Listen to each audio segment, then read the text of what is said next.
अस्सलाम वालेकुम dear student, मैं हूं डॉक्टर आसिम और आप देख रहे हैं मेरे YouTube channel doctor Asim lectures YouTube के ऊपर। और हम लोग बात कर रहे हैं बायो एनर्जेटिक्स की। और लास्ट लेक्चर में मैंने आपके साथ बात की थी ग्लाइकोलाइसिस की, और हमने देखा था किस तरह ग्लाइकोलाइसिस में एक ग्लूकोज को, जो कि एक 6 कार्बन कंपाउंड है, हम लोग कन्वर्ट कर देते हैं, चेंज कर देते हैं 2 मॉलिक्यूल ऑफ पायरुविक एसिड में, जो कि एक 3 कार्बन कंपाउंड था। आज के इस लेक्चर में जो चीज़ मैं आपसे डिस्कस करूँगा, पहले हम देखेंगे कि पायरुविक एसिड के साथ हम क्या क्या जो है वो चीज़ें बना सकते हैं। और नंबर 2 हम देखेंगे कि अगर एनएरोबिक रेस्पिरेशन हो रही हो और एरोबिक रेस्पिरेशन हो रही हो, तो उन दोनों में जो पायरुविक एसिड का मॉलिक्यूल है उसके अंदर किस तरह से जो है चेंजेस आते हैं और किस तरह से उसको डील किया जाता है। उसके बाद आज के लेक्चर में हम एक बात और जो करेंगे वो करेंगे क्रैब साइकिल की। तो आइए मेरे साथ हम देखते हैं सबसे पहले कि जो पायरुविक एसिड का मॉलिक्यूल है उसको हम किस किस तरीके से यूटिलाइज कर सकते हैं। अच्छा, अब आपने ध्यान में रखना है, हमने ये बात समझी थी कि रेस्पिरेशन 2 तरह की होती है, एक एरोबिक रेस्पिरेशन और एक एनएरोबिक रेस्पिरेशन। और हमने ये बात समझी थी लास्ट लेक्चर में कि एरोबिक रेस्पिरेशन हो या एनएरोबिक रेस्पिरेशन हो, ग्लाइकोलाइसिस उन दोनों का पार्ट है ना। तो अब ये बात आपने ध्यान में रखनी है कि अगर एनएरोबिक कंडीशन हमारे पास होंगी, अगर हमारे पास हम एनएरोबिक कंडीशंस की बात करें, यानी कोई ऐसी कंडीशन हो जहाँ पर ऑक्सीजन की डिफिशियंसी हो, तो वहाँ पर पायरुविक एसिड का जो फेट है, पायरुविक एसिड का जो एंड प्रोडक्ट है वो कुछ और होगा। और अगर एरोबिक कंडीशन होंगी तो उसका एंड प्रोडक्ट कुछ और होगा। तो आइए हम ज़रा बात करते हैं। अच्छा, अब देखिए, अब होता ही है ये रिएक्शन नंबर 1। अभी मैं इसका नाम नहीं लिखता, जब आप इसका प्रोडक्ट देखेंगे तो आपको इसका नाम खुद ब खुद समझ में आ जाएगा। देखिए अब होता क्या है, हमारे पास हमारे ये पायरुविक एसिड है, ये हमारा पायरुविक एसिड है। और आपको याद है पायरुविक एसिड एक 3 कार्बन कंपाउंड है, सही। करते क्या है, इस पायरुविक एसिड से हम डी कार्बोऑक्सिलेशन करते हैं। क्या मतलब हुआ, हम इसमें से कार्बन डाइऑक्साइड का मॉलिक्यूल रिमूव कर देते हैं। अब आपको पता है कि जब हम एक 3 कार्बन कंपाउंड में से एक कार्बन का एटम रिमूव करेंगे तो जो रिजल्टिंग कंपाउंड बनेगा उसके अंदर 2 कार्बन होंगे, और जो कंपाउंड हमारे पास बन जाएगा that would be the acetaldehyde. तो ये हमारे पास एक एसिटाल्डिहाइड जो है वो यहाँ पर बन गया। तो ये हो गया हमारा रिएक्शन नंबर 1। ऑलराइट, अब इस रिएक्शन नंबर 1 के बाद ये जो एसिटाल्डिहाइड है, हम क्या करते हैं, हम इसको ऑक्सीडाइज कर देते हैं, यानी हम इसमें से हाइड्रोजन रिमूव करते हैं। तो हम क्या करेंगे, हम इस एसिटाल्डिहाइड को लेंगे, इस एसिटाल्डिहाइड को लेंगे। और अब याद रहे कि एसिटाल्डिहाइड में 2 कार्बन हैं, याद है आप लोगों को। तो ये 2 कार्बन कंपाउंड है, इसके अंदर से हम हाइड्रोजन को रिमूव करेंगे। और हाइड्रोजन को रिमूव करने के लिए हमारे पास, अगर मैं इसको थोड़ा सा और सही बनाऊँ, एक हाइड्रोजन एक्सेप्टर होगा जिसको हम बोलते हैं NAD, nicotinamide adenine dinucleotide. आपको पता है ये एक डाई न्यूक्लियोटाइड मॉलिक्यूल है। ये हाइड्रोजन को कैच करता है और ये NADH के अंदर कन्वर्ट हो जाता है। और आपको पता है केमिस्ट्री में आपने पढ़ा है, removal of hydrogen is called oxidation, ठीक है। अच्छा, अब क्या होगा, जैसे हम एसिटाल्डिहाइड को ऑक्सीडाइज करेंगे ये कन्वर्ट हो जाएगा केमिकल मॉलिक्यूल में, और उस केमिकल मॉलिक्यूल का नाम आपको पता है, उसको हम कहते हैं इथेनॉल। और जैसा कि आप समझ सकते हैं इसके आखिर में OL लगा हुआ है, और आपको पता है जिस केमिकल मॉलिक्यूल के आखिर में OL लगा होता है वो अल्कोहल होता है ना। तो चूंकि यहाँ पर जो एंड प्रोडक्ट है वो अल्कोहल है, इसीलिए the whole process is called alcoholic fermentation.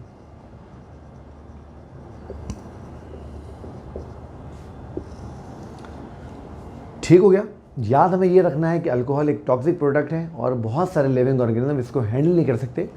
Specially ये हमें मिलता है बेकिंग के प्रोसेस में, जब हम ब्रेड बनाते हैं, पिज़्ज़ा बनाते हैं, पनीर बनाते हैं, तो उसमें जब हम फर्मेंटेशन करवाते हैं यीस्ट की मदद से, तो यीस्ट बेसिकली अल्कोहल प्रोड्यूस करती है, और वो अल्कोहल जो इथेनॉल जो है वो हीट की वजह से एवोपरेट होकर जो है वो उस ब्रेड में से या उस डो के अंदर से जो है वो निकल जाता है। अच्छा, अब एक और बात याद रखनी है कि हमारे यहाँ तो खैर इतना इसका रिवाज नहीं है, बट वेस्टर्न कंट्रीज़ में, वेस्टर्न मुल्कों में और दुनिया के और मुल्कों में जहाँ पर अल्कोहल को as a social norm accept किया जाता है, लोग शराब जो है आम पीते हैं, वहाँ पर जो बड़ी बड़ी शराब बनाने वाली कंपनियाँ हैं वो अल्कोहल जनरेट करने के लिए इस रिएक्शन पे डिपेंडेंट होती हैं। तो ऑल दो कि इसकी एनर्जी के लिहाज से कोई इंपॉर्टेंस नहीं है, बट कमर्शियल वैल्यू जो है वो उसकी बेतहाशा है और बहुत ज़्यादा है। तो ये बात आपने याद रखनी है और भूलनी नहीं है। तो ये जो पहला हमने देखा कि हमने पायरुविक एसिड को इथेनॉल में कन्वर्ट कर लिया, इस प्रोसेस को हम नाम दे देते हैं अल्कोहलिक फर्मेंटेशन का। ठीक हो गया। अच्छा, अब दूसरे प्रोसेस में क्या होगा, दूसरे प्रोसेस में, ये प्रोसेस एनिमल्स के अंदर भी होता है, हम इसको कहते हैं लैक्टिक एसिड फर्मेंटेशन। ठीक है, lactic acid fermentation, lactic acid fermentation. ठीक हो गया। अब लैक्टिक एसिड फर्मेंटेशन में क्या होगा? लैक्टिक एसिड फर्मेंटेशन तब होती है जब कोई एनिमल बहुत ज़्यादा हैवी ड्यूटी एक्सरसाइज कर रहा हो। से फॉर एग्जांपल आप देखते हैं कि कोई टेनिस प्लेयर है और वो किसी टेनिस मैच में इन्वॉल्व है और वो टेनिस मैच जो है वो 3-3, 4-4 घंटे चल रहा है, तो बहुत ज़्यादा बॉडी के ऊपर जो है वो बर्डन बढ़ जाता है और हाइपॉक्सिक एक टर्म हम इस्तेमाल करते हैं, हाइपॉक्सिया, लो ऑक्सीजन जो है बॉडी में होने लगती है। अब क्या होगा, ये जो पायरुविक एसिड है इसको डी कार्बोऑक्सिलेट किए बिना, पायरुविक एसिड को डी कार्बोऑक्सिलेट किए बिना अगर हम डायरेक्ट रिड्यूस कर दें, रिड्यूस करने से मुराद क्या, इसमें हाइड्रोजन ऐड कर दें, यानी हम NaDH को लें और NaDH का हाइड्रोजन इसको दे दें, NaDH का हाइड्रोजन इसको दे दें और ये NaDH NAD में कन्वर्ट हो जाए, तो ये जिस प्रोडक्ट में कन्वर्ट हो जाएगा ये प्रोडक्ट हमारी लैक्टिक एसिड प्रोडक्ट कहलाएगी। तो ये जो प्रोसेस होगा इसको हम नाम देंगे लैक्टिक एसिड फर्मेंटेशन का। और मैंने जैसा आपको बताया, आपने देखा होगा एक प्रोसेस आपने पढ़ा होगा सेकेंड ईयर में, इसको हम बोलते हैं मसल फटीग। तो मसल फटीग में ये होता है बेसिकली कि जो मसल्स होते हैं वो बहुत ज़्यादा हैवी ड्यूटी एक्सरसाइज जब कर रहे होते हैं तो उनमें हाइपॉक्सिया यानी लो ऑक्सीजन टेंशन डेवलप हो जाती है। जब ऑक्सीजन कम होती है तो वो एनर्जी जनरेट करने के लिए डिपेंडेंट हो जाते हैं एनाएरोबिक रेस्पिरेशन पे, और जब वो एनाएरोबिक रेस्पिरेशन पे डिपेंडेंट होते हैं तो उसके रिजल्ट में लैक्टिक एसिड प्रोड्यूस होता है। ये मसल्स के ऊपर एक्यूमुलेट हो जाता है, जमा हो जाता है, उनको हार्ड बना देता है, सख्त बना देता है, और इसकी वजह से क्या होता है, इसकी वजह से जो मसल्स होते हैं दे बिकम्स हार्ड एंड पेनफुल और हम कहते हैं यार बॉडी जो है वो फटीग हो गई। तो अगर एनाएरोबिक कंडीशन है तो लैक्टिक एसिड के साथ ये दो प्रोसेसेस जो है वो किए जा सकते हैं। ठीक है, अब मैं आपको बताऊंगा कि अगर एरोबिक कंडीशन हो, यानी हमने इसी पायरुविक एसिड को प्रोसेस करके माइटोकॉन्ड्रिया में पहुंचाना हो, तो फिर जो है किस तरीके से हम इसको देखेंगे। तो आइए इसको देख लेते हैं। ठीक है, अब मैं आपको बताता हूँ, ये तो हुआ बात कि अगर एनाएरोबिक इन्वायरमेंट है तो क्या हो रहा है, अगर एरोबिक इन्वायरमेंट है तो क्या होगा। आइए ज़रा हम इसको समझते हैं। अब आपको पता है कि एरोबिक रेस्पिरेशन में हम ग्लूकोज से बहुत मैसिव अमाउंट ऑफ एनर्जी जो है वो जनरेट करते हैं। ठीक है, जब हम बहुत ज़्यादा massive amount of energy generate करते हैं तो उसके लिए हमें इसको प्रोसेस करके पहले हम पायरुविक एसिड को माइटोकॉन्ड्रिया में एंटर करते हैं। माइटोकॉन्ड्रिया में एंटर करने के बाद हम उसको एक ऐसी फॉर्म में लेके आते हैं जिस फॉर्म से हम maximum amount of energy extract कर सकें, और वो फॉर्म क्या, आइए ज़रा उसको समझते हैं। अब देखिए, ये हमारे पास हमारा पायरुविक एसिड है और अब हम बात कर रहे हैं एरोबिक कंडीशंस की। ठीक है, यानी अगर नॉर्मल एरोबिक रेस्पिरेशन हो रही होगी तो क्या होगा। देखिए, अब यहाँ पर ये रहा हमारा पायरुविक एसिड, और आपको याद है इस पायरुविक एसिड के अंदर 3 कार्बन होते थे, याद है ना आप लोगों को, अभी हमने बात की। अब इस पायरुविक एसिड के साथ हमने 3 काम करने हैं, 1 नहीं 2 नहीं 3। नंबर 1, हमने इसको डी कार्बोऑक्सिलेट करना है। जब हम इसको डी कार्बोऑक्सिलेट करेंगे हम इसमें से एक कार्बन निकाल देंगे। जब हम इसके अंदर से एक कार्बन निकालेंगे तो अब ये बात तय हो गई कि अब जो भी रिजल्टिंग कंपाउंड बनेगा उस रिजल्टिंग कंपाउंड में कार्बन 3 नहीं होंगे, 2 होंगे। ठीक हो गया, पहले हमने ये बात देख ली। नंबर 2, हम इसकी ऑक्सीडेशन करेंगे, यानी हम इसके अंदर से हाइड्रोजन निकालेंगे। जब हाइड्रोजन निकालेंगे तो हाइड्रोजन को कैच करने के लिए हमारे पास NAD मौजूद होगा और ये NAD NADH के अंदर कन्वर्ट हो जाएगा। दूसरा काम हो गया। तीसरा काम हम क्या करेंगे, हम उसमें ऐड कर देंगे, इसमें शामिल कर देंगे, मिला देंगे कोएंजाइम A। ठीक है, अब आप याद कीजिए, अभी थोड़ी देर पहले हमने बात की कि जब आप पायरुविक एसिड को डी कार्बोऑक्सिलेट करते हैं तो एसिडल्डिहाइड बन जाता है। तो अब उसी बात को ध्यान में रखते हुए जब एसिडल्डिहाइड को हम ऑक्सीडाइज करके कोए के साथ मिलाएंगे तो जो रिजल्टिंग कंपाउंड बनेगा उसको हम कहते हैं एसिटाइल कोएंजाइम A, और इस कंपाउंड का नाम आप याद कर लीजिए, इसको आपने कभी भी भूलना नहीं है। ठीक है, तो एसिटाइल कोएंजाइम A माइटोकॉन्ड्रिया के अंदर जनरेट होता है। अब आपको याद है ये बात अच्छे तरीके से कि जब हमने ग्लाइकोलाइसिस एंड किया था तो हमारे पास पायरुविक एसिड का 1 मॉलिक्यूल नहीं बना था, हमारे पास पायरुविक एसिड के 2 मॉलिक्यूल बने थे।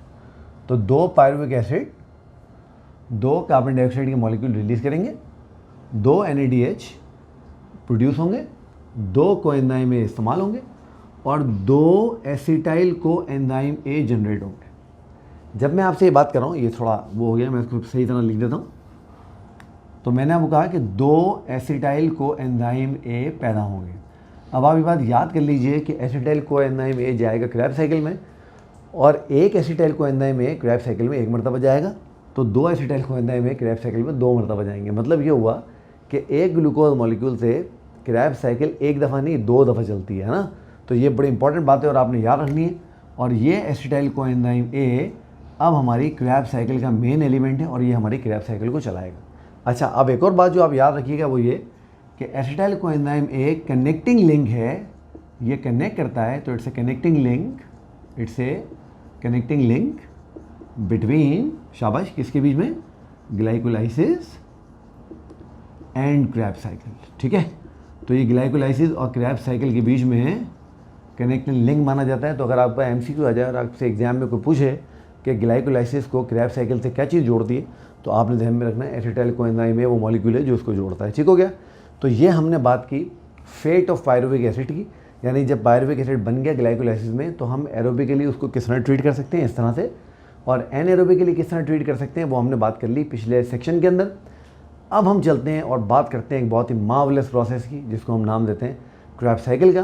तो आप मेरे साथ रहिए, हम ज़रा क्रैब साइकिल की बात करते हैं। ठीक है, तो आइए क्रैब साइकिल को देखते हैं। जी डियर स्टूडेंट्स, हमने बात की पायरुविक एसिड के फेट की, और अब जो बात मैं आपसे करूंगा वो एक बहुत बहुत बहुत इंपॉर्टेंट बात है और हम बात करने जा रहे हैं क्रैब साइकिल की। ठीक है, अच्छा, क्रैब साइकिल के बारे में सबसे पहली बात ये ध्यान में रखनी है कि जब ग्लाइकोलाइसिस हमने पढ़ी थी तो हमने देखा था कि ग्लाइकोलाइसिस साइकिल नहीं थी, it was a series of chemical reaction.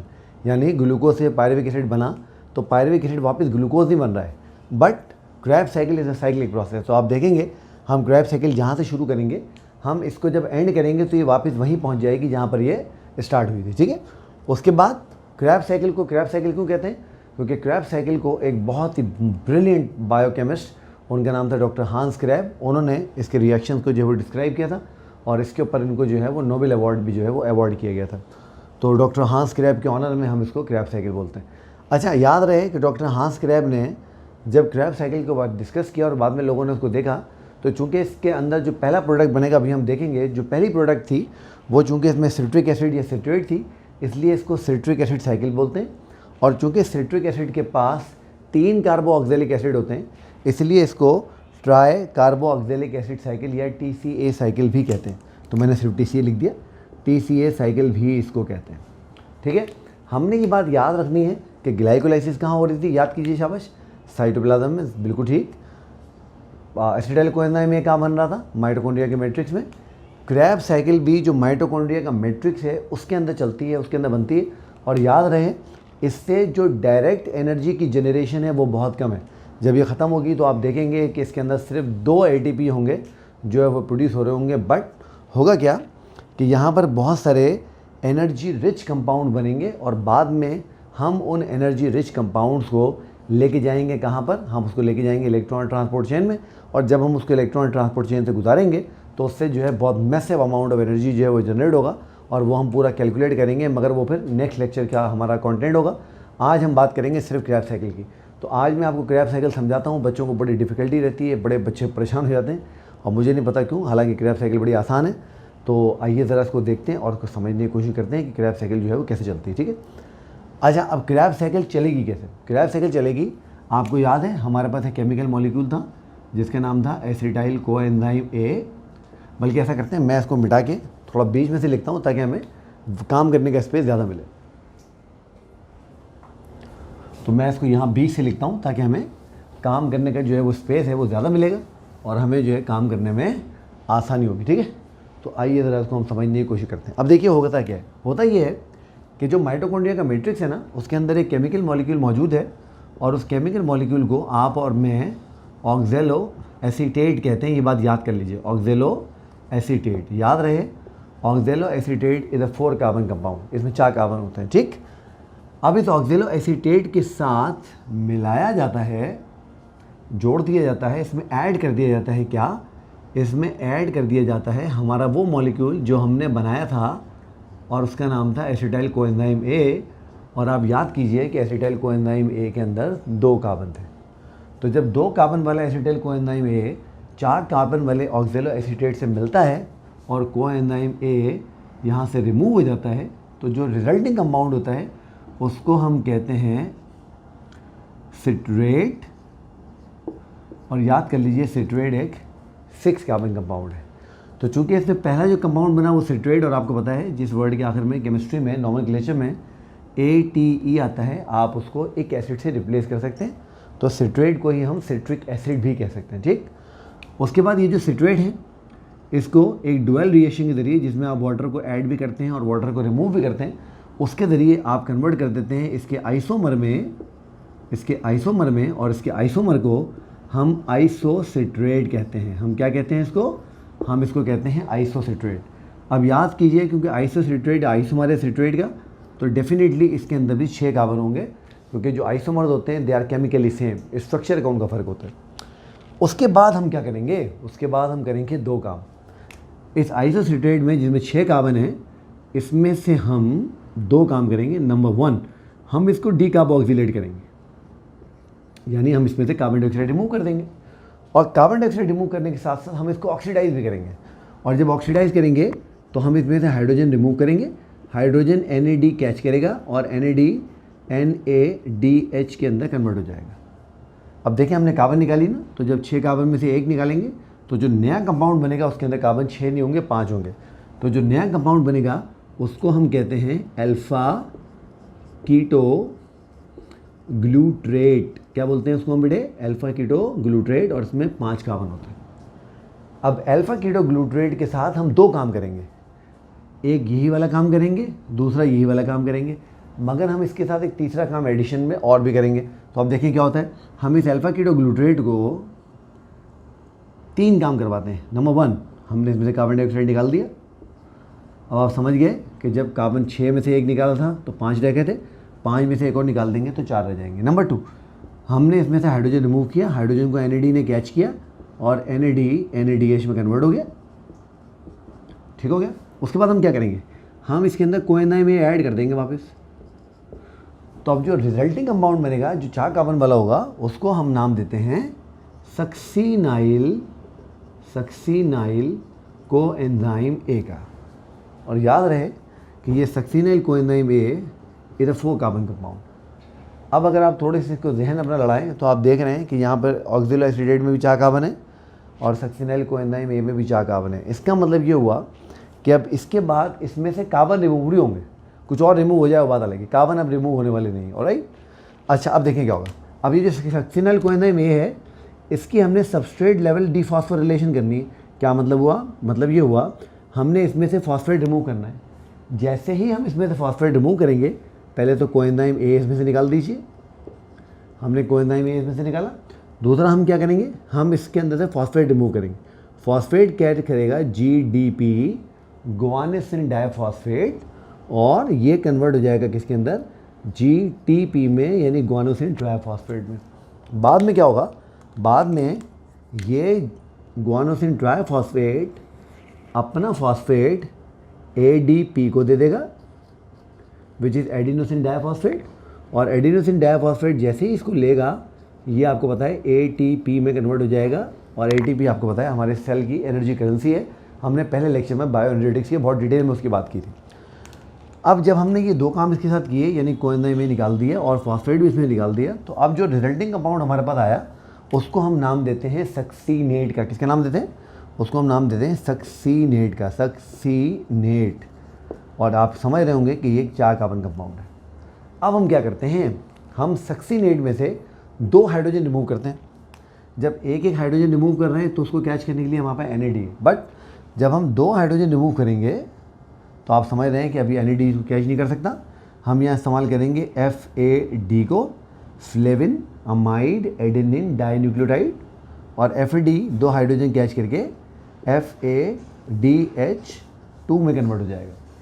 जैसे ही FADH2 में कन्वर्ट हो जाएगा तो जो रिजल्टिंग कंपाउंड हमारे पास आएगा उसको हम कहते हैं फ्यूमरेट। और fumarate is a 4 carbon compound. Fumarate क्या है? फ्यूमरेट एक 4 कार्बन कंपाउंड है। ठीक है, उसके बाद क्या होता है? उसके बाद ये जो फ्यूमरेट है, इस फ्यूमरेट को हम डिहाइड्रेट करते हैं, यानी इसके अंदर से हम वाटर निकालते हैं। जैसे ही इसके अंदर से हम वाटर निकालते हैं, ये कन्वर्ट हो जाता है मैलेट में, और मैलेट भी है, इट्स ए 4 कार्बन कंपाउंड। और मैलेट को हम फिर क्या करते हैं? मैलेट को हम फिर इसमें से हाइड्रोजन रिमूव करते हैं। एक हाइड्रोजन रिमूव करेंगे, जैसे ही एक हाइड्रोजन रिमूव करेंगे NAD उसको कैच करेगा और NAD NADH में कन्वर्ट हो जाएगा, और मैलेट ऑक्जेलो एसीटेट में कन्वर्ट हो जाएगा। अब आप एक बात नोट कीजिए, और वो बात क्या है कि हम जहाँ से चले थे हम घूम के पूरी साइकिल चला के वापस वहीं के वहीं पहुंच गए। ऐसा हुआ या नहीं हुआ? दैट्स वाई इस प्रोसेस को पूरे को हम नाम देते हैं क्रैब साइकिल का। ठीक है, अब हमने क्या करना है, अब हमने ये देखना है कि क्रैब साइकिल में हमें मिला क्या। तो आइए हम डिफरेंट चीज़ें काउंट करते हैं जो हमें क्रैब साइकिल के अंदर मिली। ठीक है, तो आइए देखते हैं। तो फिर क्या ख्याल है, इसको हम दोबारा इसके एंड प्रोडक्ट काउंट करने से पहले एक दफ़ा रिव्यू कर लें ताकि आपको और पक्का हो जाए। तो देखें हमारे पास ये सारा काम कहाँ हो रहा है, माइटोकॉन्ड्रिया के, शाबाश बताइए, मैट्रिक्स में, वेरी गुड। तो जब ये मैट्रिक्स के अंदर हो रहा है तो मैट्रिक्स में एक 4 कार्बन कंपाउंड ऑक्जेलो एसीटेट ऑलरेडी मौजूद है। हमने ऑक्जेलो एसीटेट को जो एसिटाइल कोएंजाइम ए बनाया था उसके साथ मिला दिया। जैसे ही ये एसिटाइल कोएंजाइम ए के साथ मिला, इसकी 4 कार्बन है, इसकी 2 कार्बन है, टोटल कार्बन कितने हो गए 6। कोएंजाइम ए को हमने रिमूव कर दिया और जो नया कंपाउंड बना रिजल्टिंग कंपाउंड वो सिट्रेट था और सिट्रेट के अंदर जो है वो 6 कार्बन थे। उस बाद सिट्रेट को हमने 2 रिएक्शंस के ज़रिए, एक में हम वाटर ऐड करेंगे, एक में हम वाटर रिमूव करेंगे, हमने कन्वर्ट किया इसके आइसोमर में विच इज़ दी आइसोसिट्रेट, और आइसोसिट्रेट में भी 6 कार्बन है। उसके बाद हमने क्या किया, 2 काम किए, डीकार्बोक्सिलेशन की और ऑक्सीडेशन की। जब डीकार्बोक्सिलेशन की तो हमने कार्बन डाइऑक्साइड निकाल दी, ऑक्सीडेशन की तो हमने NAD को NADH में कन्वर्ट कर दिया। ठीक है, और इसके नतीजे में जो कंपाउंड बना उसको हमने नाम दिया अल्फा कीटोग्लूटरेट का। उसके बाद क्या होगा, उसके बाद ये जो अल्फा कीटोग्लूटरेट है उसके साथ ये 2 काम भी किए जाएंगे और एक एडिशनल काम भी किया जाएगा, यानी डीकार्बोक्सिलेशन भी हुई, NAD NADH में कन्वर्ट भी हुआ। फिर हम इसके अंदर कोएंजाइम ए ऐड करेंगे और जो कंपाउंड बनेगा it's called succinyl coenzyme A. उस बाद सक्सिनाइल कोएंजाइम ए में से हम कोएंजाइम ए रिमूव करेंगे, इसकी सबस्ट्रेट लेवल फॉस्फोरिलेशन डीफॉस्फोरिलेशन करेंगे, इसके अंदर से फॉस्फेट निकालेंगे, फॉस्फेट GDP को देंगे, GDP GTP में कन्वर्ट हो जाएगा और GTP अल्टीमेटली अपना जो फॉस्फेट है वो ATP को देकर उसको ATP में कन्वर्ट कर देगा, रिजल्टिंग कंपाउंड सक्सिनेट। फिर सक्सिनेट में से हम कितने हाइड्रोजन रिमूव करेंगे, 2 हाइड्रोजन रिमूव करेंगे। जब इसमें से हम 2 हाइड्रोजन रिमूव करेंगे तो इसको कैच करने के लिए वी नीड FAD, तो FAD के इसमें कन्वर्ट हो जाएगा FADH के अंदर। उसके बाद हम लोग क्या करेंगे, उसके बाद हम ये जो फ्यूमरेट है इसके अंदर वाटर को ऐड करेंगे। अच्छा सॉरी, मैंने एरो यहाँ उल्टा लगा दिया, यहाँ पर वाटर जो है वो निकलेगा नहीं, यहाँ पर वाटर ऐड होगा। तो फ्यूमरेट में जैसे ही वाटर ऐड होता है तो ये मेलेट में कन्वर्ट हो जाता है जो कि 4 कार्बन कंपाउंड है, और मेलेट को फिर दोबारा जब हम ऑक्सीडाइज करते हैं तो ये कन्वर्ट हो जाता है ऑक्जेलो एसीटेट में, और ऑक्जेलो एसीटेट वही कंपाउंड है जो सबसे पहले हमें मिला था। ठीक है, तो ये पूरा का पूरा क्रैब साइकिल हमने यहाँ बना लिया। अब हम ज़रा ये देखते हैं और समझने की कोशिश करते हैं कि क्रैब साइकिल में हमें मिला क्या, एंड प्रोडक्ट क्या है क्रैब साइकिल का, बीच में लिख देता हूँ ताकि आप इसको अच्छे से याद रखें। तो देखिए एंड प्रोडक्ट हमें क्रैब साइकिल का क्या मिला, आखिर में हमें क्या ऐसी चीज़ मिली जो आगे चल के हमारे काम आ सकती है। ठीक है, नंबर 1 देखिए, हमें एक मॉलिक्यूल मिला ATP का। ठीक है, ये रहा हमारे सामने, ये रहा, हमें मिल गया नंबर 1। फिर नंबर 2 काउंट कीजिए, 1 NADH, 2 NADH और 3 NADH। 3 हमें NADH के मॉलिक्यूल मिले, 3 हमें NADH के मॉलिक्यूल मिले। ठीक हो गया, एक हमें FADH का मॉलिक्यूल मिला, तो एक हमें FADH का मॉलिक्यूल मिला। ठीक, और बाद देखिए कार्बन डाइऑक्साइड कितने मिली हमें, एक कार्बन डाइऑक्साइड का मॉलिक्यूल, 2 कार्बन डाइऑक्साइड के मॉलिक्यूल, तो 2 हमें कार्बन डाइऑक्साइड के मॉलिक्यूल मिले। अच्छा अब याद कीजिए, हम मैंने भी थोड़ी देर पहले आपसे क्या बात की थी कि जब ग्लाइकोलाइसिस होती है तो एसिटाइल कोएंजाइम में एक नहीं बनता, 2 बनते हैं, और क्रैब साइकिल एक दफ़ा नहीं चलती है, 2 दफ़ा चलती है। तो हम क्या करेंगे, हम इस सब को मल्टीप्लाई कर देंगे 2 से, और जब 2 से मल्टीप्लाई करेंगे तो हमारे पास ATP कितने हो जाएंगे, 2, हमारे पास NADH कितने हो जाएंगे, 6, हमारे पास FADH कितने हो जाएंगे, 2 हो जाएंगे, और कार्बन डाइऑक्साइड कितने हो जाएंगे, 4 हो जाएंगे। ठीक है बेटा, ठीक हो गया। तो ये सारे के सारे वो प्रोडक्ट्स हैं जो हमें क्रैब साइकिल के एंड में मिले। अब हम क्या करेंगे, इस NADH को और इस FADH को हम गुजारेंगे कहाँ से, हम गुजारेंगे इलेक्ट्रॉन ट्रांसपोर्ट चेन से, और इससे एनर्जी जनरेट करेंगे, और बाकी सारी चीज़ें आपके सामने हैं। जी डियर स्टूडेंट, तो इस तरह आपने देखा कि हमने किस तरीके से क्रैब साइकिल के सारे जो एंड प्रोडक्ट्स हैं उनको कैलकुलेट किया। अब नेक्स्ट लेक्चर में जब आप और मैं मिलेंगे तो हम इन प्रोडक्ट्स को जो कि NADH और FADH हैं इनको गुजारेंगे कहाँ से, हम इनको गुजारेंगे इलेक्ट्रॉन ट्रांसपोर्ट चेन से, और हम देखेंगे किस तरह से इनसे जो है वो डिफरेंट ATP के अमाउंट जो है वो जनरेट होते हैं। फिर हम काउंट करेंगे टोटल अमाउंट ऑफ ATP जो कि एक ग्लूकोज की कंप्लीट ऑक्सीडेशन से जो है हमें मिलते हैं। ठीक हो गया, तो ये क्रैब साइकिल था, ये था आज का लेक्चर। आप मेरे यूट्यूब चैनल को देख रहे हैं, बड़ा पसंद कर रहे हैं, बड़ा लाइक कर रहे हैं, देखते जाइए, सब्सक्राइब करते जाइए, पसंद करते जाइए, लाइक करते जाइए, और जब भी आप सब्सक्राइब करें तो बेल आइकन को ज़रूर दबाया करें और आपके वो दोस्त जिन्होंने अब तक इस चैनल को सब्सक्राइब नहीं किया उनको बताएं कि ये चैनल है, और वो उनको एग्ज़ाम में ख़ास तौर पर भी आजकल एंट्री टेस्ट जो है वो उनकी क्लासें जो है वो चल रही, उसमें उनको बड़ी हेल्प कर सकता है। तो मैं आपसे मिलूँगा नेक्स्ट लेक्चर में next time electronic transport chain के साथ। तब तक के लिए अपना बहुत सारा ख्याल रखिए। अल्लाह हाफ़िज़।